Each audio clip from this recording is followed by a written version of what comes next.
السلام علیکم ورحمۃ اللہ وبرکاتہ۔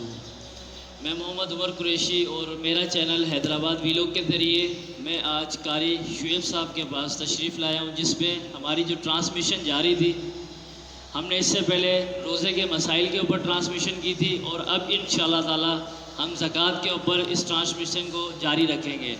اور کچھ سوالات ہیں جو کہ عام سوالات ہوتے ہیں، بیسک کوشچنز ہوتے ہیں، وہ میں لے کر آیا ہوں۔ شعیب بھائی ان کوشچنز کو پڑھ کر آپ کو ان کے مختصر جوابات دیں گے۔ اگر آپ کے کوئی سوالات ہوں، کوئی کمنٹس میں آپ مجھے سوالات آپ پوچھ سکتے ہیں۔ جیسا کہ میرے ایک دوست نے مجھ سے پہلے پوچھا کہ آنکھوں میں ڈراپ ڈالنا منع ہے، تو کیا اس کی جگہ آنکھوں میں ٹیوب ڈال سکتے ہیں؟ تو میں شعیب بھائی سے گزارش کروں گا کہ وہ اس کا بھی جواب دیں۔ تو اس ویڈیو کو دیکھنے سے پہلے آپ میرے چینل کو ضرور لائک کریں۔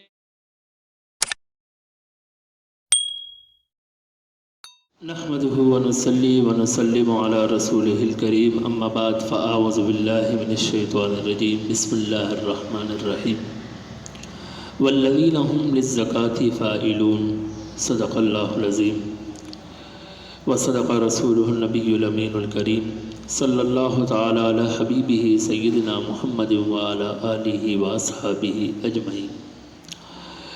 ناظرین کرام، سامعین محترم، یوٹیوب کے ذریعے، سوشل میڈیا کے ذریعے اور اس چینل کے ذریعے دیکھنے والے تمام ہی دوست احباب کو السلام علیکم ورحمۃ اللہ وبرکاتہ۔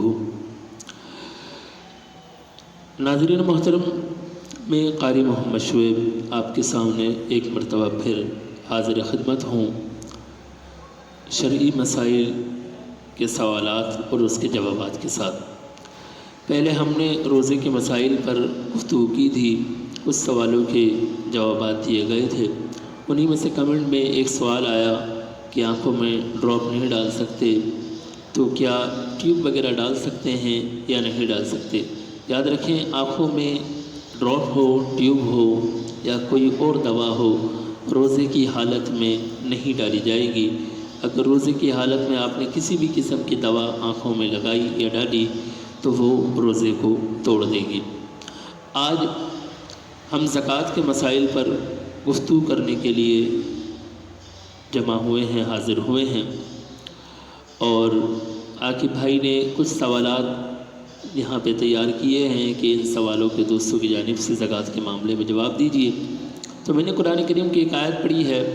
ویسے تو قرآن کریم میں جہاں نماز کا بے شمار مرتبہ ذکر ہوا، وہی ساتھ ساتھ اللہ تعالیٰ نے کئی مقامات پر زکوٰۃ کے ادا کرنے کا بھی حکم نازل فرمایا ہے۔ کچھ مقامات پہ واضح طور پہ فرمایا ہے، کہیں پہ اشارتاً فرمایا ہے، لیکن زکوٰۃ اسلام کے رکن میں سے ایک اہم ترین رکن ہے۔ اس کا انکار کرنے والا کافر ہے، اور اگر جو شخص اس کو مانتا ہے کہ ہاں میں زکوٰۃ کو مانتا ہوں لیکن وہ ادا نہیں کرتا تو وہ سخت گنہگار ہے۔ نبی کریم علیہ السلام نے ارشاد فرمایا، جو شخص صاحب نصاب ہو اور اگر وہ اپنی زکوٰۃ ادا نہ کرے، اپنے مال کو چھپا کے رکھے، تو کل قیامت کے دن وہی مال جو دنیا میں وہ جس کو عزیز رکھتا تھا، چھپا کے رکھتا تھا، وہی مال کل قیامت کے دن بروز محشر اس کے گلے میں سانپ کا پھندا بنا کر، روایت میں آتا ہے آگ کا پھندا کڑا بنا کر اس کے گلے میں ڈال دیا جائے گا۔ اگر وہ جانوروں کی زکوٰۃ نہیں نکالتا تھا تو وہ جانور اس کو میدان محشر میں روتیں گے، زخمی کریں گے، بار بار اس کو تکلیف دی جائے گی۔ سامعین محترم، زکوٰۃ ادا کرنا ایک اہم ترین فریضہ ہے۔ اس سے ہمارے معاشرے کی تکمیل ہوتی ہے، ہمارا مال پاک صاف ہوتا ہے، اور ہم اللہ کے دیے ہوئے مال کو ہی اس کی راہ میں خرچ کر کے اس کے شکر گزار بندے بنتے ہیں۔ آئیے اب ہم سوالات کی جانب آتے ہیں۔ پہلا سوال ہے کہ کیا زکوٰۃ کیسے ادا کی جاتی ہے اور کب زکوٰۃ واجب ہوتی ہے؟ یاد رکھیے، زکوٰۃ جب آپ کے پاس 52.5 تولہ چاندی یا اس کے برابر رقم موجود ہو، یا پھر 7.5 تولہ سونا موجود ہو، یا 52.5 تولہ چاندی یا اس کے برابر رقم موجود ہو تو زکوٰۃ، اور 1 سال گزر جائے تو اس پہ بندے پہ زکوٰۃ واجب ہو جاتی ہے۔ سوال کیا گیا کیا زکوٰۃ سونے چاندی کی بھی ہے؟ جی ہاں، سونا اور چاندی پر بھی زکوٰۃ دی جائے گی، اور پیسوں پر بھی زکوٰۃ دی جائے گی، اور وہ مال جو بیچنے کی نیت سے رکھا جاتا ہے، چاہے وہ کپڑا ہو، برتن ہو، یا دیگر وہ سامان جو بیچنے کی نیت سے رکھا جائے، اس پر زکوٰۃ دی جاتی ہے۔ سامعین محترم، دوسرا سوال یہ کیا گیا ہے کہ اگر ایک شخص صاحب حیثیت ہے مگر ابھی وہ بالغ نہیں ہے، نابالغ ہے، اور اس کے پاس سونا بھی ہے، پیسے بھی ہے، تو کیا اس پہ زکوٰۃ واجب ہے؟ یاد رکھیں نابالغ پر، بچوں پر زکوٰۃ واجب نہیں ہے۔ اگر ان کے پاس اتنے پیسے ہیں کہ جو صاحب نصاب کو پہنچتے ہیں، ان پہ زکوٰۃ واجب نہیں ہے، لیکن وہ زکوٰۃ لے نہیں سکتے۔ بالکل جس طرح وہ دے نہیں سکتے اسی طرح وہ زکوٰۃ لے بھی نہیں سکتے۔ ان کے والدین ان کی طرف سے زکوٰۃ ادا کریں۔ زکوٰۃ کس پر جائز ہے؟ یاد رکھیں زکوٰۃ یہاں پہ سوال سے مراد یہ ہے کہ کس کو لینا جائز ہے، یعنی کون شخص ہیں جو زکوٰۃ لے سکتے ہیں۔ سامعین محترم، بڑا آسان سا اس کا جواب میں آپ کو دوں کہ وہ شخص جس کے پاس 52.5 تولہ چاندی کی رقم کے برابر اگر رقم موجود ہو، وہ شخص زکوٰۃ نہیں لے سکتا۔ اور آج کے دور کے حساب سے یہ 1441 ہجری کا رمضان مبارک ہے، سن 2020 کا، تو آج کے نصاب کے حساب سے جس کے پاس تقریباً 46,000 روپے کے لگ بھگ رقم موجود ہو، 46,000 کے قریب اگر رقم اس کے پاس موجود ہے، تو وہ شخص زکوٰۃ نہیں لے سکتا، وہ صاحب نصاب ہے۔ زکوٰۃ کا کیا حساب ہے، کتنے پہ کتنے دینی ہے؟ بہت سارے کہتے ہیں زکوٰۃ کس طرح ادا کریں، تو اس کا ایک آسان اور سادہ آسان جواب یہ ہے کہ 1 لاکھ روپے اگر آپ کے پاس موجود ہیں تو آپ اس پر 2500 روپے زکوٰۃ ادا کریں گے۔ 50,000 روپے موجود ہیں تو 1250 روپے آپ زکوٰۃ ادا کریں گے۔ 1 لاکھ روپے موجود ہیں 2500، 2 لاکھ روپے موجود ہیں تو 5,000 روپے زکوٰۃ ادا کریں گے۔ اس کا ایک اور جواب میں آپ کو آسانی سے پیش کر دوں کہ بہت آسان حل ہے کہ آپ کے پاس جتنی بھی زکوٰۃ کی رقم موجود ہے، یعنی جتنا بھی مال موجود ہے، آپ اس کا حساب لگائیں۔ جتنا بھی مال ہے اس سب کا حساب لگانے کے بعد اس کو 40 سے تقسیم کر دیں۔ جب آپ 40 سے تقسیم کریں گے تو حاصل تقسیم جو آئے گا وہی آپ کی زکوٰۃ کا نصاب بنے گا، یعنی 2.5% کل مال کی زکوٰۃ ادا دینی چاہیے اور اتنی ہی دی جائے گی۔ زکوٰۃ دینے کے فائدے کیا ہیں؟ زکوٰۃ دینے کے شریعت نے بہت سے فائدے بتائے ہیں۔ سب سے پہلا فائدہ یہ کہ اللہ تعالیٰ کا جو حکم ہے اس حکم کی تعمیر ہوتی ہے، وہ اطیع اللہ و اطیع الرسول کا پیکر بنتا ہے، اللہ کا فرم بردار بندہ اور شکر گزار بندہ بنتا ہے۔ دوسرا فائدہ یہ کہ مسلمان طبقہ جو نادار ہیں، غریب ہیں، کمزور ہیں، ان کی مالی معاونت ہوتی ہے اور وہ بھی اپنے مسائل کو حل کرتے ہیں۔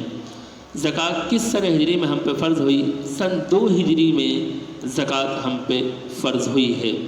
اگر کسی شخص کے پاس سوال کیا گیا کہ وہ گھر ہیں اور وہ گھر اس نے کرائے پر دیے ہوئے ہیں تو کیا وہ ان کی زکوٰۃ دے گا، تو کس طرح زکوٰۃ دے گا؟ سامعین محترم، اگر آپ کے پاس کسی کے پاس کافی گھر موجود ہیں، ایک وہ گھر جس میں وہ رہتا ہے اور اس کے علاوہ کئی اور گھر ہیں یا دکانیں ہیں اور اسے کرائے پہ دی ہوئی ہیں، تو وہ ان کی کل مالیت پہ زکوٰۃ نہیں دے گا، بلکہ جو کرایہ وہاں سے آ رہا ہے اور وہ کرایہ آنے کے بعد اس کے پاس جمع ہوتا ہے، اس کے کل مال میں اس کو شامل کرے گا، اس میں سے زکوٰۃ ادا کرے گا۔ لیکن اگر وہ پیسے خرچ ہو جاتے ہیں، اس کے اخراجات میں خرچ ہو جاتے ہیں، تو پھر وہ ان کو زکوٰۃ میں شمار نہیں کرے گا۔